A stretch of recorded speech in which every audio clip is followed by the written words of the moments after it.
একবার সাহাবী হযরত জাবের দয়াল নবীজি সাল্লাল্লাহু আলাইহি ওয়াসাল্লামকে দাওয়াত করলেন। নবীজি সাহাবীর দাওয়াত কবুল করলেন।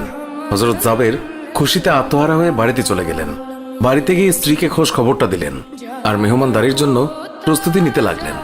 বড় ছেলে আব্দুল্লাহকে নিয়ে খাসি জবাই করে অন্য কাজে যখন হযরত জাবের ঘর থেকে বাইরে গেলেন, ইতিমধ্যেই হযরত জাবেরের ছোট ছেলে ঘুম থেকে উঠে খাসি তালাশ করতে লাগলো। বড় ভাই তাকে জানায় খাসিটিকে জবাই করা হয়েছে। ছোট ভাই বায়না ধরলো, খাসি কিভাবে জবাই করে আমাকে তা দেখাও।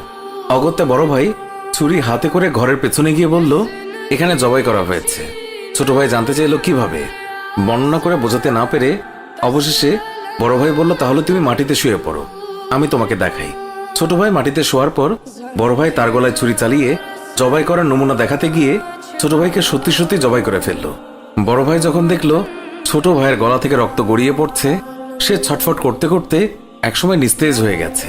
তখন বুঝলো ব্যাপারটি কি ঘটেছে। আতঙ্কিত হয়ে সে নিকটবর্তী খেজুর গাছের চূড়ায় উঠে আত্মগোপন করে রইল। এদিকে হযরত জাবের পুত্রদের খোঁজে বাড়ির পেছনে এসে ছোট ছেলের অবস্থা দেখে থমকে গেলেন। অতঃপর তাকে বুকে করে স্ত্রীর কাছে গিয়ে বললেন, তাড়াতাড়ি একটি কম্বল নিয়ে এসো, বাচ্চাটিকে শুইয়ে দিই। স্ত্রী রক্তমাখা সন্তানের লাশ দেখে চিৎকার করে কাঁদতে লাগলেন। কিন্তু স্বামী হযরত জাবের তাকে সান্ত্বনা দিয়ে বললেন, আজ আমাদের শোক প্রকাশ করার দিন নয়, আজ দুঃখ দেখলে নবীজিও দুঃখিত হবেন। অতএব ধৈর্য ধারণ করো, কষ্ট করে হলেও মুখে হাসি ফুটিয়ে তোলো। তারপর তারা দুজনে মিলে ছোট ছেলেকে কম্বলে মুড়ে রান্নাঘরের পেছনে রেখে আসলেন। স্ত্রী রান্নার কাজে মন দিলেন। হযরত জাবের বের হলেন বড় পুত্র আব্দুল্লাহর খোঁজে। বাড়ির পেছনে গিয়ে ছেলের নাম ধরে জোরে ডাক দিলেন।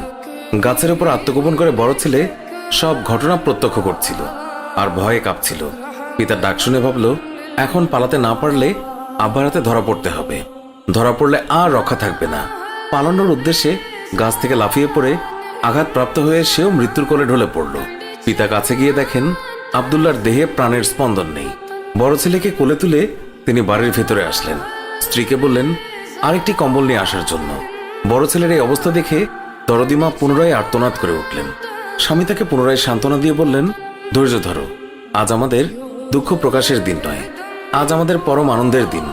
দয়াল নবীজি অল্প কিছুক্ষণের মধ্যেই আমাদের ঘরে তাশরিফ রাখবেন। তারপর দুজনে মিলে বড় ছেলের লাশও কম্বলে মুড়ে ছোট ছেলের লাশের পাশে রাখলেন। স্বামী স্ত্রী তাদের চোখের পানি মুছে মুখে হাসি ফুটিয়ে তুললেন। হযরত জাবের বাড়ির সামনে দাঁড়িয়ে নবীজির আগমনের অপেক্ষা করতে লাগলেন। অল্পক্ষণের মধ্যে নবীজিকে উটের পিঠে করে আসতে দেখা গেল।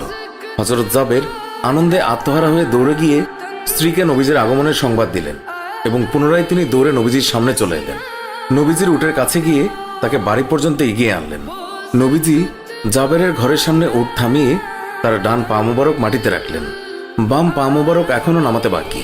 এই সময় জিবরাইল আলাইহিস সালাম আল্লাহর পক্ষ থেকে নির্দেশ নিয়ে তিনি উৎসাহিত হয়ে বললেন, ইয়া রাসূলুল্লাহ, আল্লাহ আপনাকে জাবেরের ছেলেদের সঙ্গে নিয়ে খানা খেতে বলেছেন।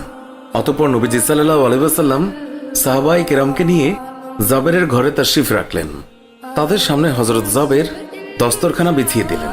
তার স্ত্রী খাবার বেড়ে দিলেন আর তিনি সেগুলো এনে মেহমানদের সামনে হাজির করলেন। তারপর তিনি নবীজিকে আরজ করলেন, ইয়া রাসূলুল্লাহ, দয়া করে খানা শুরু করুন। নবীজি বললেন, হে জাবের, তোমার ছেলেরা কোথায়? তাদেরকে ডাকো। হযরত জাবের বললেন, ইয়া হাবিবুল্লাহ, আপনি দয়া করে খেয়ে নিন, ছেলেদেরকে আমি পরে ডাকবো। আল্লাহর রাসূল পুনরায় বললেন, তোমার ছেলেদেরকে ডেকে নিয়ে এসো, তাদেরকে সাথে নিয়ে খানা খাবো। হযরত জাবের ও তার স্ত্রী হাত জোড় করে পুনরায় আরজ করলেন, ইয়া রাসূলুল্লাহ, আপনি খানা খেয়ে নিন, আমরা তাদেরকে ডেকে দিচ্ছি। তখন নবীজি বললেন, হে জাবের, এই মাত্র জিবরাইল ফেরেশতা আমাকে আল্লাহর নির্দেশ জানিয়ে গেলেন আমি যেন তোমার ছেলেদের সঙ্গে নিয়ে খানা খাই। নবীজির এই কথা শুনে হযরত জাবের এবং তার স্ত্রী আর ধৈর্য ধরে রাখতে পারলেন না। তারা চিৎকার করে কেঁদে কেঁদে সমস্ত ঘটনা খুলে বললেন। তখন নবীজি হযরত জাবেরকে বললেন, তোমার ছেলেদের কাছে গিয়ে বলো আল্লাহর নবী তাদেরকে ডাকছেন। হযরত জাবের নবীজির নির্দেশ মোতাবেক ছেলেদের লাশের সামনে গিয়ে তা বললেন। সঙ্গে সঙ্গেই তারা দুইজন আল্লাহু আকবার বলে উঠে নবীজির কাছে তারা দৌড়ে চলে গেল। অতঃপর নবীজি সাল্লাল্লাহু আলাইহি ওয়াসাল্লাম আল্লাহর নির্দেশ মোতাবেক হযরত জাবেরের দুই সন্তানকে নিয়ে খানা খেলেন। সুবহানাল্লাহ।